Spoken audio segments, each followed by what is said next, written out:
Blank screen, and that cursor is just relentlessly blinking at you. You've got 0 subscribers, 0 organic visitors, and, if we're being totally honest here, you have absolutely no idea what you're actually doing. It is an incredibly intimidating feeling, right? We've all felt that crushing weight of starting from absolute 0. Well, today, we're going to break down 10 crucial lessons from a creator's honest experience during their first 30 days of building a blog entirely from scratch. The whole goal here is simple. We want to help you save precious time, avoid those really frustrating beginner pitfalls, and build your creative momentum significantly faster than you ever could on your own. To do that, let's take a super quick look at our roadmap for today. We've organized these 10 source lessons into 5 exact phases that pretty much every creator goes through in month 1. Overcoming the starting line, fueling your growth engine, mastering your content strategy, surviving the waiting game, and finally, building community and momentum. Let's jump right into phase 1, overcoming the starting line. Before algorithms or traffic even matter, we have to tackle the mental hurdle of hitting publish. So lesson 1 hits us with this hard, undeniable truth. Perfection is procrastination. Look, as a new creator, you are never going to feel completely ready. There is always going to be this intense, nagging temptation to research just a little bit more, plan a little bit more, or, spend 5 hours endlessly tweaking the exact shade of blue on your website's logo. And why do we do this? Because fiddling with design settings feels productive, right? But honestly, it's just safe. It protects us from the vulnerability of actually sharing our unpolished thoughts with the world. But you've got to recognize that this perfectionism, it's literally just stalling. No one is visiting your site for a perfect logo. They're showing up for the value you provide. You absolutely must publish that first post. It won't be a masterpiece, and that is completely fine. The most important thing is simply crossing the starting line. And that leads directly into lesson 2, the absolute battle of consistency versus perfection. What your brand new audience actually needs from you is for you to just show up. When you publish on a regular, predictable schedule, you're building trust with your readers. They learn they can rely on you, and they start building a habit around your content. But it's not just the readers. Algorithms heavily reward consistency too. Search engines and social platforms always favor creators who prove they're active and dependable. On the flip side, when you obsess over a single piece being totally flawless, you completely paralyze your momentum. Consistency is always going to beat perfection when you're trying to get a new project off the ground. Okay, moving on to phase 2, fueling your growth engine. This is where we look at the hands-on strategies to actually get eyes on your hard work. Lesson 3 highlights a harsh reality that catches so many beginners off guard. Creating the post is really only half the battle. We hear the phrase, content is king, all the time, right? But in reality, promotion is queen, and she completely runs the board. You can lock yourself in a room and write the most insightful, life-changing article in the world, but your audience will not magically find you. You've got to take off your writer hat, put on your marketer hat, and actively champion your work. That means spending just as much time distributing your article in relevant niche forums, targeted subreddits, and across your social media platforms as you did actually writing the piece. If you want a crowd, you've got to go out there and actually hand them the invitations. Now, moving into lesson 4, we learn that SEO, search engine optimization, is absolutely non-negotiable. It is the bedrock of your long-term passive traffic. You've got to actively optimize your keywords, craft compelling titles, and write crystal clear meta descriptions. The data shows that the absolute highest traffic posts in month 1 were exactly the ones carefully optimized for SEO. And let's just talk about meta descriptions for a second, because they are your secret weapon. A lot of beginners just skip them entirely, but your meta description is essentially free ad copy right there on the Google search results page. It's your one dedicated chance to convince the scrolling user to click your link instead of the 10 others above or below it. These aren't just optional technical backend tweaks. This is exactly how a complete stranger discovers you organically. All right, let's step into phase 3, mastering your content strategy. This is where we upgrade how you plan and produce your writing to ensure you actually survive the long haul. Lesson 6 poses a really critical choice for any creator: 1 great post or 3 average ones. As a beginner staring at a blank website, it is so incredibly tempting to just churn out high volumes of content to fill up the pages and feel productive. But here's the thing, the internet is already flooded with mediocre, repetitive noise. Your audience heavily respects quality and depth. So the data tells us you should never sacrifice the depth of a single, excellent, well-researched piece just to pump out a higher quantity of average work.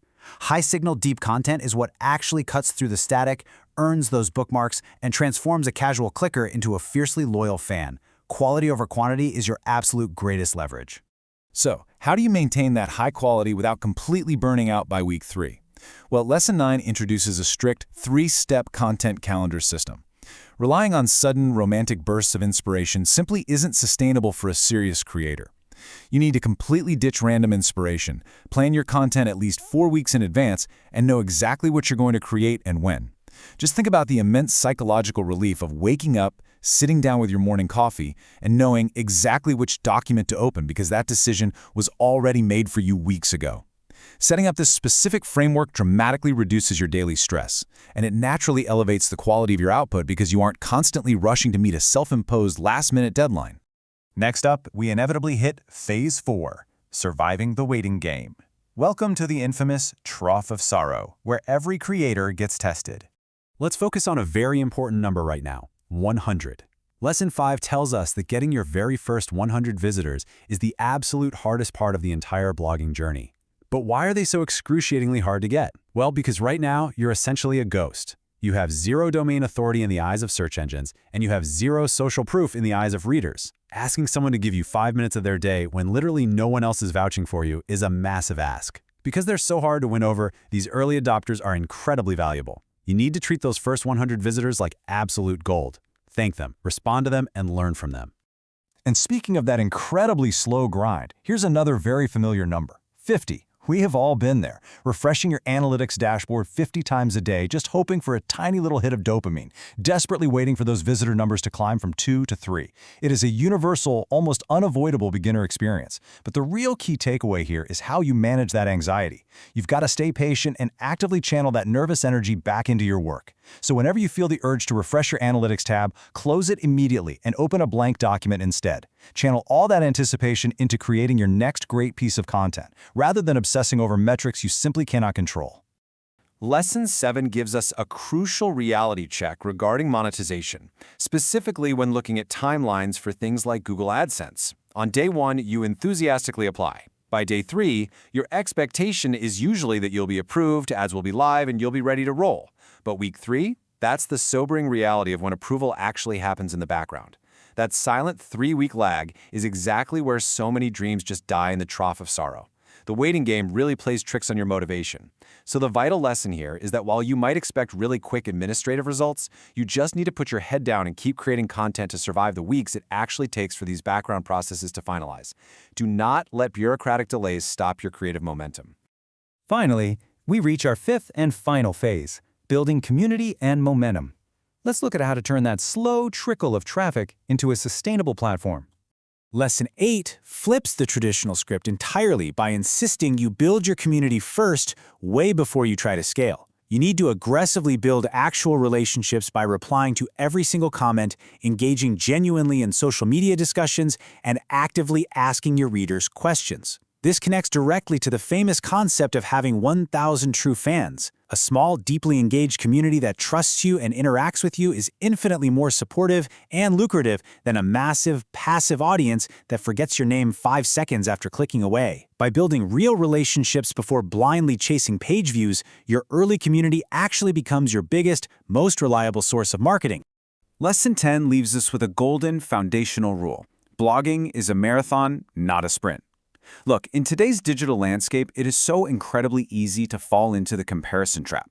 You look around the internet at these wildly successful creators with massive followings, book deals, and perfectly polished aesthetics, and you suddenly feel totally inadequate. But you have to remember that you are looking at someone's 5-year highlight reel while you're still lacing up your shoes in month 1. You cannot unfairly compare your messy, humble beginnings to their streamlined success. You're running your own race at your own pace, and true growth takes genuine time.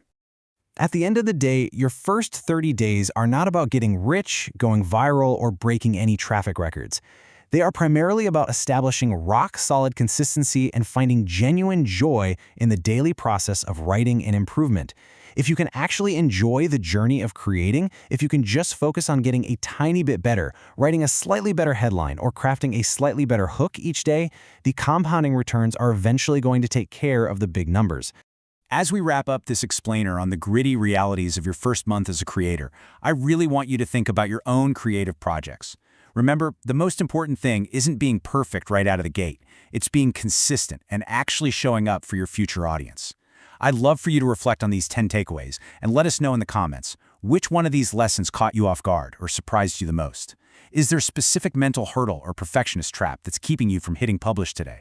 Drop your thoughts below. We'd absolutely love to hear from you. Until next time, keep creating